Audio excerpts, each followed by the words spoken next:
Hey Siri, what is the initiative? Here's what I found.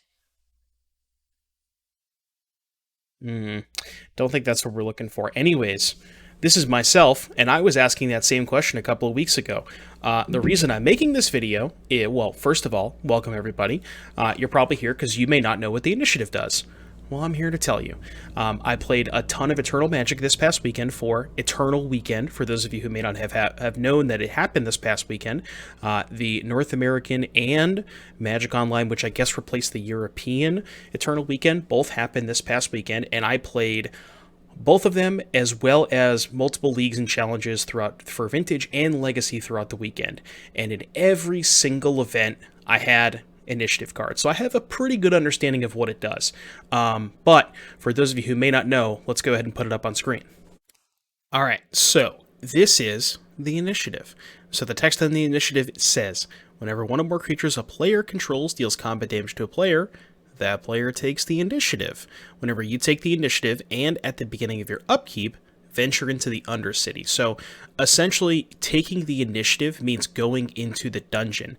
Now, people might be familiar with dungeons. You've seen them in standard sets before.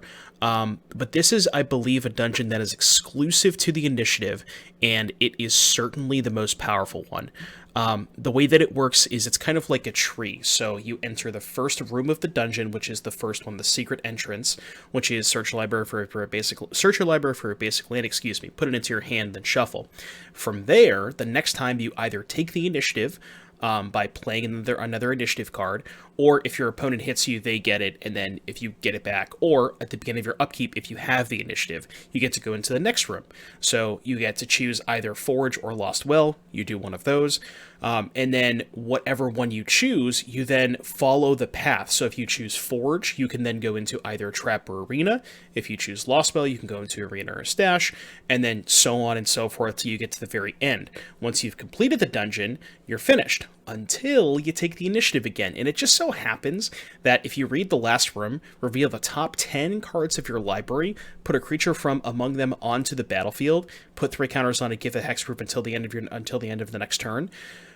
You can essentially just chain them. Once you've completed a dungeon, you can just look at the top 10, get another initiative creature, enters the battlefield, take the initiative again, and just kind of keep chaining them over and over again. So it gets kind of out of control. To give you an idea of what the cards are like that have the initiative, these are the two most popular ones: Adventurer and Dungeoneer. Adventurer, 3 mana, 3/3. ETB, take the initiative. They both ETB, take the initiative. They both kind of have some different other effects. Adventurer says on the at beginning of your opponent's upkeep, you can untap a creature you control. If you've completed a dungeon, untap all creatures. And then the Dungeoneer's effect, which is actually quite good.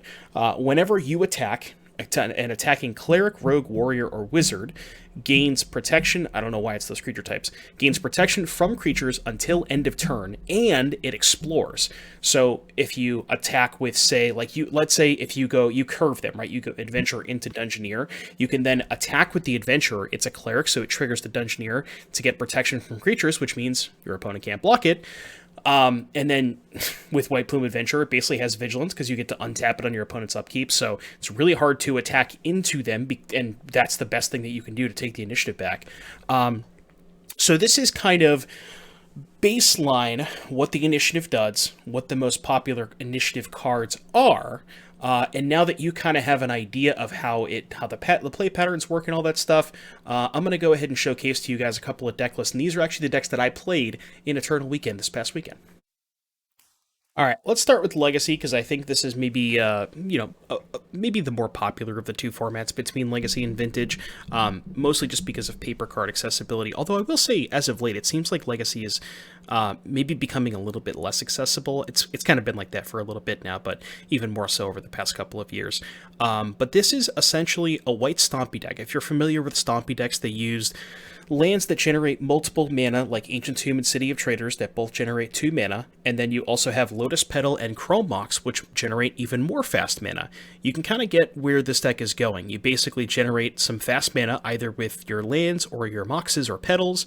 You play, sometimes you have access to turn 1 Chalice the Void, or Thalia of Guardian Thraben, which is, ways to stop your opponent from playing their spells. And then you also have the adventure creatures, the White Plume and the Dungeoneer. Now, the thing that I wanted to mention about the dungeon play patterns, I'm going to put it right back up on the screen real quick for you guys. Just take a look at this for a second. So imagine a scenario. Let's say you go turn 1, Ancient Tomb, Lotus Petal, White Plume Adventurer. This is your first turn you're on the play. You get the first, so your opponent doesn't have Force of Will. You're lucky. You get the first dungeon, which is you search for a basic land, put it into your hand. Then they play, I don't know, a land and something, whatever. The next turn, remember, this is only turn 2. Turn 2, you now have a 5/5 because you go into Forge, which puts 2 counters on your creature, right? So you now have a 5/5, so you've essentially played a turn 1 5/5.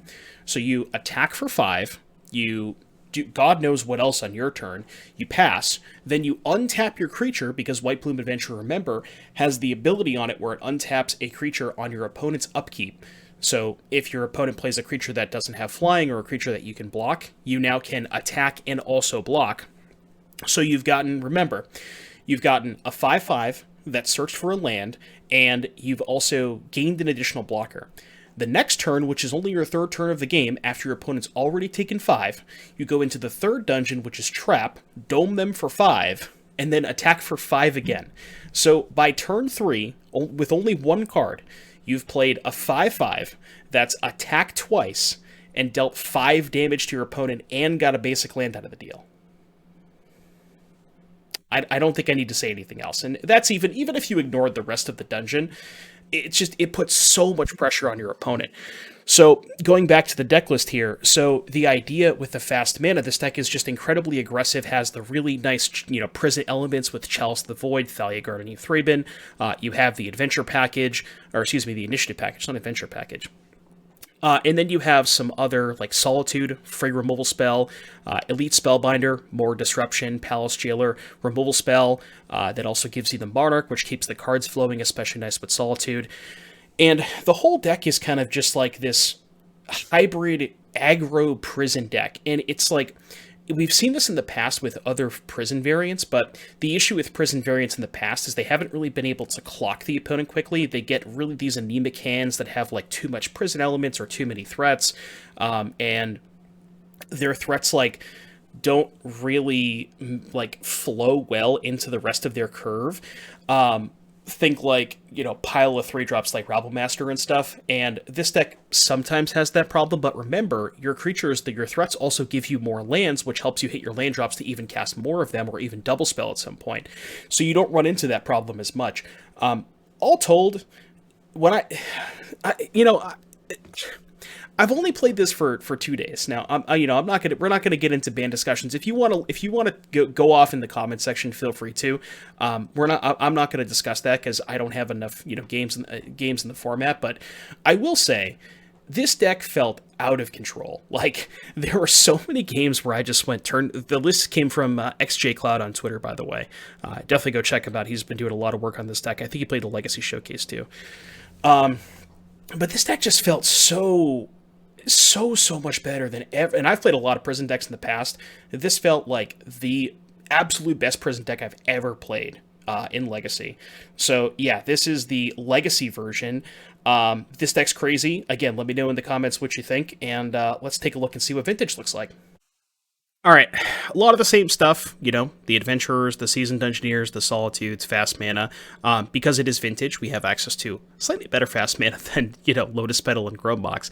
Funny enough, Lotus Petal is restricted in Vintage. Remember, Vintage has restricted lists, whereas Legacy doesn't, so you're allowed to play with, you see a lot of one-ofs. That's because the one-ofs that we're playing are all limited. Stuff like all the Moxes, Mana Crypt, Lotus Petal, Black Lotus, Chalice and Trinosphere are both limited. Karn the Great Creator, also a limited card. Strip Mine, and then Crocus isn't limited, but there's not a ton of Legends in Vintage.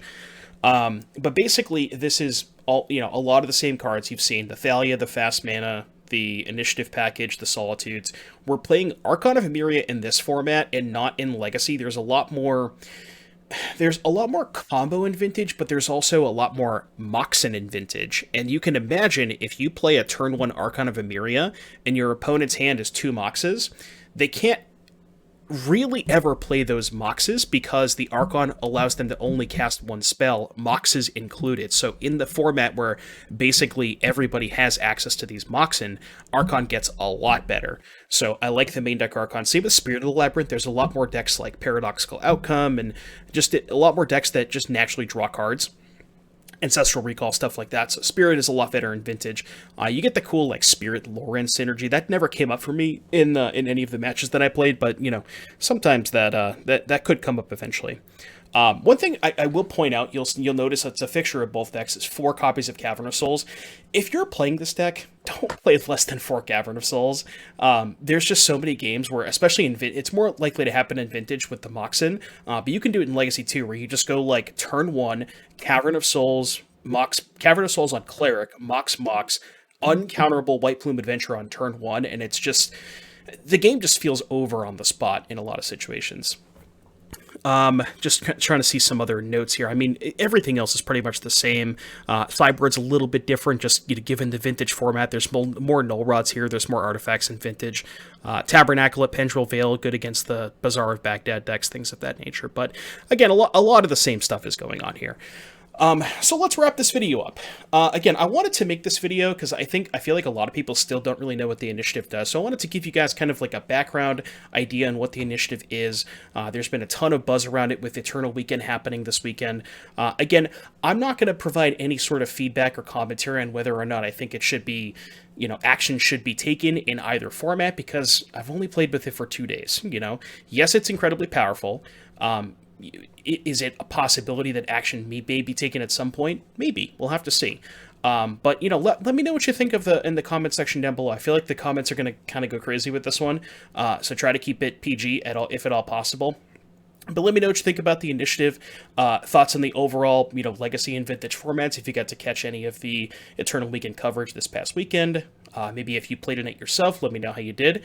And I hope you guys can now know what the Initiative is. So with that, I'll see you guys in the next one. Peace.